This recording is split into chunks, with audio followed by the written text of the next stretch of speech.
शिव और पार्वती का विवाह, प्रेम, तप और वैराग्य का मिलन।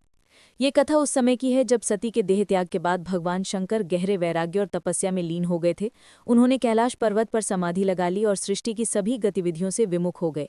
इधर हिमालय के राजा हिमवान और रानी मैना के घर माता सती ने ही पार्वती के रूप में जन्म लिया। बचपन से ही पार्वती शिव भक्ति में लीन थी। जैसे जैसे वो बड़ी हुई, उनके हृदय में शंकर जी को पति रूप में पाने की इच्छा बलवती होती गई। देवताओं को भी चिंता थी। तारकासुर नामक एक भयंकर राक्षस ने ब्रह्मा जी से ये वरदान पाया था कि उसकी मृत्यु केवल शिव के पुत्र के हाथों ही होगी। शिव के समाधिस्थ होने के कारण ये संभव नहीं था, इसलिए सभी देवताओं ने मिलकर कामदेव से निवेदन किया कि वो शिव की तपस्या भंग करें। कामदेव ने बसंत का मनमोहक वातावरण बनाया और शिव के हृदय में प्रेम की भावना जगाने के लिए पुष्प बाण चलाया। जैसे ही वो बाण शिव तक पहुंचा, उनकी समाधि टूट गई। क्रोधित होकर शिव ने अपने तीसरे नेत्र को खोला और उस ज्वाला से कामदेव को भस्म कर दिया। शिव ने फिर से अपनी तपस्या शुरू कर दी। इस घटना से पार्वती दुखी नहीं हुई। उन्होंने समझ लिया कि शिव को पाने का रास्ता भोग या सौंदर्य नहीं, बल्कि कठोर तपस्या है। पार्वती ने अपने महल का सुख त्याग दिया और घने वन में जाकर कठोर तपस्या शुरू कर दी। सबसे पहले उन्होंने केवल फल खाए, फिर पत्तों का आहार लिया। अंत में उन्होंने अपर्णा बनकर, यानी बिना कुछ खाए पिए, हजारों वर्षों तक तप किया।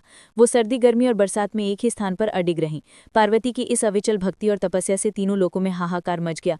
उनका धैर्य, संयम और प्रेम इतना शुद्ध था कि स्वयं भगवान शिव का आसन डोलने लगा। शिव की परीक्षा और स्वीकृति। एक दिन भगवान शंकर ने स्वयं एक वृद्ध ब्राह्मण का वेश धारण किया और पार्वती के पास पहुंचे।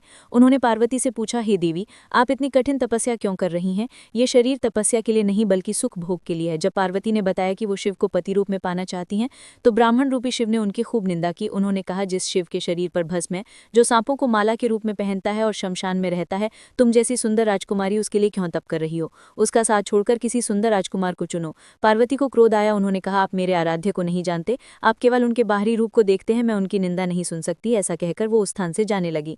पार्वती के इस अटूट भक्ति और प्रेम को देखकर शिव बहुत प्रसन्न हुए। वो अपने वास्तविक स्वरूप में आए और बोले, आज से मैं तुम्हारी तब से खरीदा गया दास हूँ। विवाह और शिव बारात। शिव ने माता पार्वती को पत्नी रूप में स्वीकार किया और राजा हिमवान को विवाह का संदेश भेजा।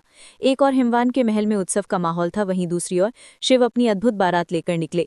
शिव की बारात में देवता, ऋषि, मुनि, गण, भूत, प्रेत, पिशाच और विचित्र वेश वाले सब शामिल थे। स्वयं शिव का रूप भी निराला था। शरीर पर भस्म, सिर पर जटाजूट में गंगा, गले में सर्प, वाहन नंदी।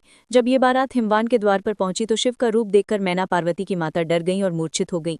तब